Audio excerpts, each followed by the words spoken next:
Hello दोस्तों, Brighton academy में आपका बहुत बहुत स्वागत है। आज का हमारा टॉपिक है पूंजी अर्थात कैपिटल।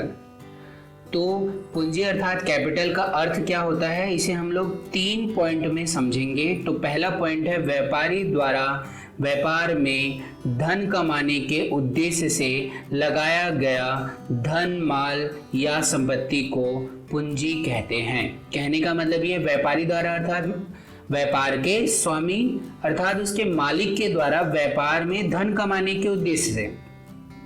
प्रत्येक व्यापारी का उद्देश्य क्या होता है जी? व्यापार में वो धन कमाना चाहता है।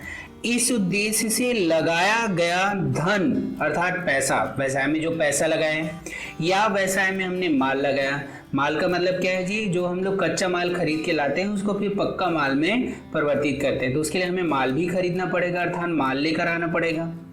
या संपत्ति को, संपत्ति अर्थात जैसे क्या हो गया जी? मशीनरी। तो अपन लोग क्या करते हैं, कोई भी माल बनाते हैं तो उसके लिए मशीन की जरूरत पड़ती है। तो इन तीनों को हम लोग क्या कहते हैं? व्यवसाय के लिए ये क्या कहलाती है? पूंजी कहलाती है।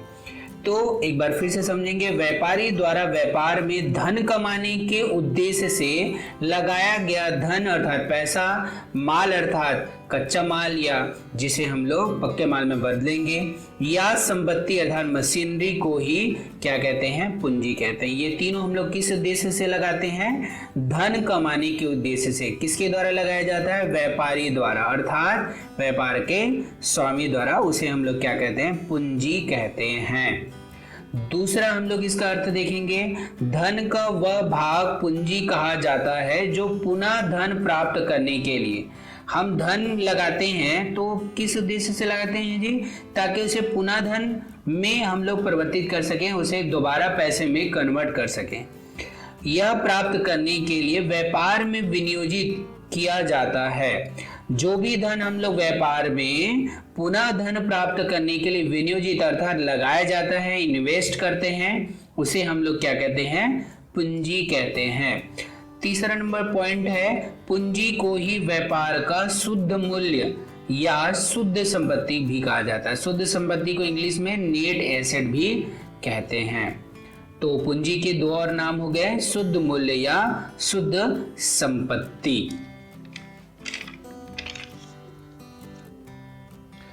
अब हम लोग आगे देखेंगे आहरण अर्थात ड्राइंग।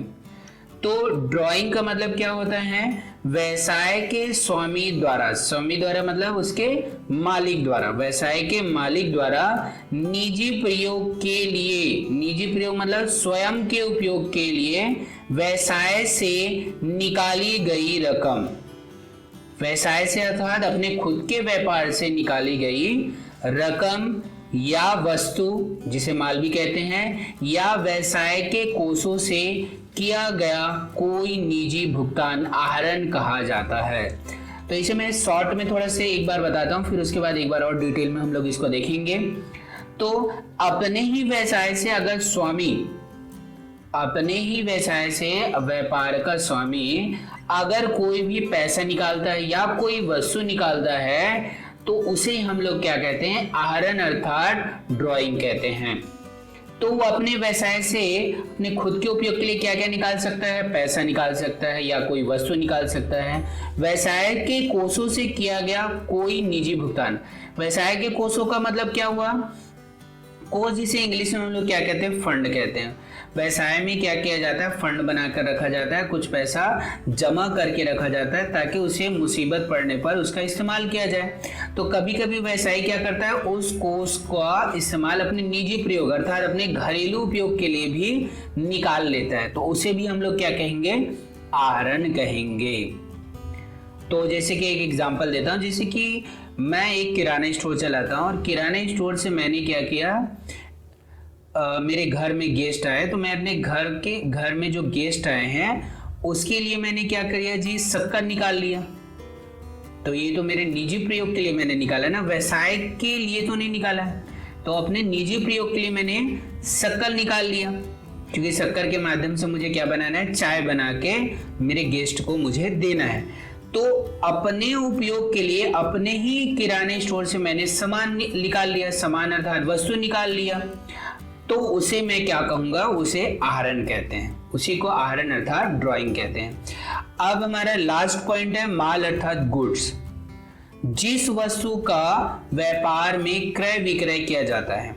जिस वस्तु का हम लोग व्यापार में क्या करते हैं, क्रय करते हैं अर्थात खरीदते हैं, या उसे विक्रय अर्थात बेचते हैं, उसे या उस वस्तु को क्या कहते हैं, माल कहा जाता है।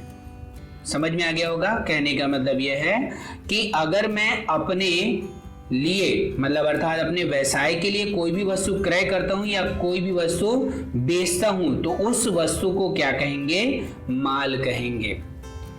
थैंक्स दोस्तों, थैंक्स फॉर वॉचिंग।